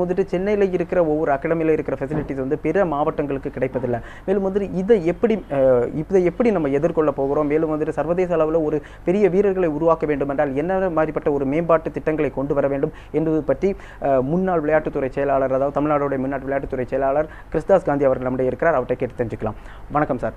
சார், நம்ம இப்போ ஒவ்வொரு பட்ஜெட்லையும் தமிழக அரசு ஒரு கணிசமான தொகையை இந்த ஸ்போர்ட்ஸுக்காக ஒதுக்கியிருக்காங்க. ஆனால் இது முறையாக போய் சேர்க்கிறதா? ஏன்னா ஒவ்வொரு மாவட்டத்திலையும் பொறுத்த வரைக்கும் அங்கு பார்க்கும்போது ஒரு குறைகளாகவே சொல்லிக்கிட்டு இருக்கிறாங்க. அதாவது அடிப்படை வசதிகள் இல்லை, அடிப்படை தேவைகள் பூர்த்தி செய்யப்படுவதில்லை, எக்யூப்மெண்ட்ஸ் இல்லை அப்படின்னு சொல்லிட்டு இருக்காங்க. இதை நீங்கள் எப்படி பார்க்குறீங்க? இதை எப்படி நம்ம நிவர்த்தி செய்ய போகிறோம்? அதாவது விளையாட்டை பொறுத்த அளவில் இது எல்லாமே ஒரு அரசு துறையாகத்தான் இதை செய்யணும் அப்படின்ற பார்வையில் நம்ம இது பார்க்கக்கூடாது. அரசு தன்னுடைய பங்குக்கு நல்லவே செய்கிறாங்க அப்படின்னு நான் சொல்லுவேன். இப்போ பட்ஜெட்டு அப்படின்னு எடுத்துக்கிட்டோம்னா, இப்போ நான் 2008 அரசு செயலராக இருந்த பொழுது எவ்வளவு நிதி ஒதுக்கம் வந்ததோ அதுக்கு பன்மடங்கு இப்போ நிதி ஒதுக்கம் வருகிறது என்பதெல்லாம் இருக்குது. 2008 இது ஒரு அரசு துறை எந்த அளவுக்கு ஒரு அடிப்படை வசதிகளை உருவாக்கி கொடுக்க முடியுமோ அதையெல்லாம் அவங்க அப்போவே செய்திருக்கிறாங்க. எல்லா மாவட்டங்கள்லேயும் ஒரு நல்ல பெரிய ஸ்டேடியங்கள் உண்டு. அதுக்கப்புறம் தொடர்ந்து பல இடங்களில் இப்போ சிந்தட்டிக் ட்ராக்கெல்லாம் வந்திருக்குது. ஹாக்கிக்கு வந்துருச்சு. அதுக்கப்புறம் இந்த தடகளத்திற்கு சிந்தட்டிக் ட்ராக்கு அதுவும் பல இடங்களில் வந்திருக்குது. நீச்சல் குளங்கள்லாம் வந்திருக்குது. இண்டோர் ஸ்டேடியங்கள்லாம் வந்திருக்குது. டென்னிஸ் கோர்ட்ஸ் வந்திருக்குது. இப்படி பல வசதிகளில் மாவட்ட தலைநகரங்களில் இந்த வசதி வாய்ப்புகள் எல்லா மாவட்டங்களிலும் இப்போ இருக்குது. அதை பற்றி குறையாக ஒன்றும் சொல்ல முடியாது. இதில் ஒன்று, விளையாட்டு என்பது இது வெறுமனே ஒலிம்பிக்கில் போய் பார்ட்டிசிபேட் பண்ணுவதற்காகத்தான் அப்படின்னு நம்ம கொண்டு போக வேண்டியதில்லை. அது ஒரு பங்கு தான். அது ஒரு பெரிய ஒரு சாதனையாளரை உருவாக்குவது என்பது அது ஒரு பங்கு. மற்றபடி விளையாட்டு என்பது பரவலாக எல்லாரும் விளையாடி திளைக்க வேண்டி இருக்கிறது. அதுக்கு அவர்களுக்கு வாய்ப்பு வேணும். இப்போது தலைநகரங்களில் மட்டும் ஒரு பெரிய கிரவுண்டு, ஃபுட்பால் கிரவுண்டு உருவாக்கிட்டேன், அத்லட்டிக் ட்ராக் உருவாக்கிட்டேன் அப்படின்னா அந்த மாவட்டத்தில் உள்ள எல்லா கிராம மாணவர்களும் அங்கே வந்து விளையாடி தீரணும் அப்படின்னு நம்ம உருவாக்க முடியாது. ஒவ்வொரு ஊர்லேயும் மாணவர்கள் மட்டுமில்லை, இளைஞர்களும் விளையாடுவதற்கான வசதி வாய்ப்புகள் உருவாக்கி தரப்பட வேண்டும். இந்த ஒரு கண்ணோட்டத்தில் இன்னும் கொஞ்சம் கட்டமைப்புகளை உருவாக்கலாம். ஒவ்வொரு ஒன்றியம் 400 ஒன்றியம் இருக்குது. 400 ஒன்றியங்கள்லேயும் திரும்பவும் இதே மாதிரியான ஒரு 400 மீட்டர் ட்ராக்கு, ஒரு ஃபுட்பால் கிரவுண்டு, கபடி ஆடுவதற்கு சின்ன இந்த உயர தாண்டுதல், நீள தாண்டுதல். இப்போ இவங்களாம் சொன்னாங்க பாருங்க, நான் இதுக்கப்புறம் நான் போல் வால்ட்டுக்கு எனக்கு கம்பு இல்லை, 70,000 தான் ஒரு கம்பு அப்படின்றாங்க. இதெல்லாம் ஒவ்வொரு ஒன்றியத்துலேயுமே செய்யலாம். இது திரும்பவும் ஒரு SDAT அப்படின்ற அரசு துறை தான் செய்யணும் அப்படின்னு நம்ம இதை எதிர்பார்த்து கொண்டிருக்கக்கூடாது. இதை பரவலாக்கணும். இதுக்கு தான் இந்த உள்ளாட்சிகளை பயன்படுத்தணும். 13,000 பஞ்சாயத்துகள் இருக்குது. 13,000 பஞ்சாயத்துகளும் 13,000 400 மீட்டர் ட்ராக்கெல்லாம் வச்சு நடத்தணுமா அப்படின்றது தேவையில்லை. ஆனால் 13,000 பஞ்சாயத்துகளும் ஆளுக்கு 4 கபடி தளங்களை வைத்துக்கொள்ளலாம். ஒன்றும் பிரச்சனை இல்லை. ஒரு சின்ன கிரவுண்டு எல்லா பஞ்சாயத்துகளையும் அதுக்கான இடங்கள் இருக்குது. ஆனால் இதை வந்து திரும்பவும் ஒரு SDAT அப்படி என்கிற ஒரு அரசு துறை நடத்தணும் அப்படின்னா இது சரிப்பட்டு வராது. ஆகவே இதை பரவலாக்கணும். பஞ்சாயத்து ஒன்றியங்கள் இவைகளுக்கு இந்த விளையாட்டு வசதி, கட்டமைப்பு வசதின்னு சொல்கிறோம்ல, அதை அளிப்பதற்கான நிதியை அவங்களுக்கும் கொடுக்கலாம். பஞ்சாயத்துகள் அப்புறம் பஞ்சாயத்து ஒன்றியங்களுக்கும் அவங்களுக்கு சுய நிதியும் இருக்குது, அதையும் பண்ணலாம் அவங்க. ஆகவே இதை பரவலாக்குனா விளையாட்டு என்பது பரவலாக எல்லோரும் விளையாடணும். இப்போ நானும் விளையாடுறதுக்கு ஆசைப்படுவேன். இந்த 65 வயசுல எனக்கும் நான் ஒரு டென்னிகேட் விளையாடுறதுக்கு ஆசைப்படுவேன். டென்னிகேட் விளையாடுறதுக்கு நான் திரும்ப நேரு ஸ்டேடியம் போகணும், அதுக்கு ஒரு ஸ்டேடியம் எங்கே இருக்குது அப்படின்னு நான் தேட தேவையில்லை. அது இருக்கிற இடத்துலையே அப்படியே எங்கேயாவது பண்ணிக்கலாம். அந்த மாதிரி இது அனைவரும் விளையாட்டில் ஈடுபட வேண்டும் என்பது ஒரு நோக்கம். அதற்கு இப்போ நம்ம தமிழ்நாட்டில் அடிப்படை வசதி இல்லை என்று நம்ம சொல்லவே முடியாது. ஏன்னா நீங்கள் இந்த தமிழ்நாட்டில் எந்த மூலையில் போய் பார்த்தாலும் அங்கே ஒரு பொறியியல் கல்லூரி, அங்கே ஒரு கலைக்கல்லூரி என்பவைகள் எக்கச்சக்கமான வசதிகள் வச்சுருக்கிறாங்க. நல்ல அழகான ஜிம் உட்பட அவ்வளோ வசதிகளை வைத்திருக்கிறார்கள். ஆனால் அந்த வசதிகளை அங்கு படிக்கும் மாணவர்கள் எல்லாம் அதுக்கு அந்த வசதிகளை பயன்படுத்த முன் வருவதில்லை. ஏன்னா அவர்களுக்கு படிப்பு தான் முதன்மையாக போயிடுது. ஆகவே இவர்கள் வைத்திருக்கிற 600 பொறியியல் கல்லூரிகள், எனக்கு இருக்கிறது 400 ஒன்றியங்கள், ஆனால் இருப்பதோ 600 பொறியியல் கல்லூரி. 600 பொறியியல் கல்லூரிகளும் அற்புதமான கட்டமைப்பு வசதிகள் இருக்குது. ஒரு 400 மீட்டர் ட்ராக் இருக்கும், ஃபுட்பால் கிரவுண்ட் இருக்கும், வாலிபாலுக்கு வசதி இருக்குது, பாஸ்கெட் பாலுக்கு வசதி இருக்குது. அதுக்கப்புறம் நிறைய பேர் இண்டோர் ஸ்டேடியம் வச்சுருக்குறாங்க. அதுக்கப்புறம் நீங்கள் ஹாக்கி விளையாடலாம், கபடிக்கெல்லாம் ஒன்றும் பிரச்சனை இல்லை. உயர தாண்டுதல், நீள தாண்டுதல், தடகளம் எல்லாத்துக்கும் அங்கே வசதி வாய்ப்புகள் இருக்குது. ஆகவே இந்த வசதி வாய்ப்புகளை அந்த கல்லூரி அந்த ஊரை சுற்றி இருக்கிற மக்களுக்கு அது திறந்து விடணும். இது அவர்களாகவே செய்யலாம். இதுக்கு ஒரு அரசு உத்தரவு அப்படின்றதில்ல, அவர்களாக அவங்க ஓன் இன்ட்ரெஸ்ட்டில் அது செய்யலாம். ஏன்னா கிரவுண்ட் சும்மா தான் இருக்குது, அவங்க மாணவர்களும் பெருசாக பயன்படுத்தி கொள்வதில்லை. சார், இப்படி ஒரு வசதிகளை வந்துட்டு ஒவ்வொரு இடத்துலையும் அரசு கல்லூரிகளாக இருக்கட்டும், ஸ்கூல்ஸாக இருக்கட்டும் செஞ்சு வச்சுருக்காங்க. ஆனால் வந்து அது முறையாக பயன்படுத்தப்பட்டு மற்ற மாணவர்களுக்கு அது ஒரு உறுதுணையாகவோ இல்லை மாணவர்களை உந்து சக்தியாக இருக்குன்னா அது ஒரு கேள்விக்குறியாக தானே இருந்துகிட்ருக்கு. மேலும் வந்துட்டு பார்த்தோன்னா இந்த நிலைமையில் இவ்வளோ வசதி வாய்ப்புகள் இருந்து நம்மளால் ப்ராப்பராக ஒரு ப்ரொஃபஷனல் அத்லெட்டிக்கை ஏன் டெவலப் பண்ண முடியலை? அதான் இதில் வந்து இதுக்கு நான் முதல்ல சொன்னது விளையாட்டு பங்கேற்பு என்பது அது பரவலாக்கப்பட வேண்டிய விஷயம். அதில் வந்து அவர் திரும்பவும் பெரிய மெடல் வாங்கக்கூடிய அளவுக்கெல்லாம் வரணும் அப்படின்ற எதிர்பார்ப்போடு நான் அதை செய்ய வேண்டியதில்லை. ஆனால் அதே சமயம் போட்டிகள் என்று இருக்கிறது, நான் வந்து இந்த என்னுடைய சாதனையாளர்களையும் நான் உற்பத்தி பண்ண வேண்டியிருக்கிறது. இதற்குத்தான் அரசுகளும் சரி, அந்த விளையாட்டை நடத்தும் அசோசியேஷன்ஸ் இருக்குது பாருங்கள், இவர்களும் இணைந்து செய்ய வேண்டி இருக்கிறது. இதுக்கு அசோசியேஷன் தான் இதற்கு முதல் பொறுப்பு ஏற்க வேண்டியிருக்கும். இதற்கு தான் அங்கங்கே சில சென்டர்ஸ் நமக்கு தேவைப்படுது. இப்போ வந்து இப்போ பேட்மிண்டனில் பார்த்திங்கன்னா சிந்தூரி அது எப்படி வந்ததுன்னா, அதுக்குன்னே தனியாக பேட்மிண்டன் அகாடமி அது ஒரு 15 வருஷத்துக்கு முன்னாலே ஆரம்பிக்கப்பட்டது. அதுக்குன்னே தனியாக ஸ்பெஷலைஸ் பண்ணுறாங்க. அங்கே பார்த்தீங்கன்னா அங்கே ஒரு 50-100 பேருக்கு மேலே வந்து ட்ரைனிங் எடுக்க மாட்டாங்க. அதுக்குன்னே தனியாக பட்ஜெட் இருக்குது. அதில் இன்டென்ஸாக சில பிள்ளைகளை கொண்டு வர வேண்டியிருக்கும். அந்த மாதிரியான சென்டர்ஸு தமிழ்நாட்டில் 1-2 இருக்குது. அந்த மாதிரி சென்டர்ஸ் ஆனால் இன்னும் கொஞ்சம் அதிகமாக உருவாக்கி கொண்டு வரலாம். முன்னாள் ஐஏஎஸ் அதிகாரியினுடைய கருத்துக்களை பார்த்தும் தொடர்ச்சியாக அவர் வந்து பரவலாக இந்த விளையாட்டு கொண்டு சேர்க்கறதுக்கான வழிகளையும் சொல்லியிருக்காரு. ஆனால் அதை தாண்டி எத்தனை கல்லூரிகளில் மாணவர்களை வந்து சரியாக பயன்படுத்திக்கிறாங்க விளையாட்டுக்கு அப்படிங்கிறதே ஒரு பெரிய கேள்வியாக இருக்கும் பொழுது அவர்கள் எப்படி எல்லாருக்கும் அதை திறந்து விடுவாங்க அப்படிங்கிற ஒரு பெரிய அச்சமும் இருக்குது. அதை தாண்டி விளையாட்டுத்துறை அப்படிங்கிறது சரியான நடவடிக்கைகள் எடுக்கணும். இன்னும் பல மைதானங்கள் சரியான பராமரிப்பே இல்லாமல் இருக்கின்றது. பல இடங்களில் இந்த விளையாட்டுத்துறை குறித்த ஒரு விழிப்புணர்வே சென்று சேராமல் நல்ல விளையாட்டு வீரர்களிடத்தில் கூட இருக்கிறது. அவையெல்லாம் முன்னெடுக்கப்பட வேண்டும். அதையெல்லாம் சரி செய்யப்பட வேண்டும். சரி செய்வாங்க அப்படிங்கிற நம்பிக்கையோடு இந்த நிகழ்ச்சியை நிறைவு செய்கிறேன். வணக்கம்.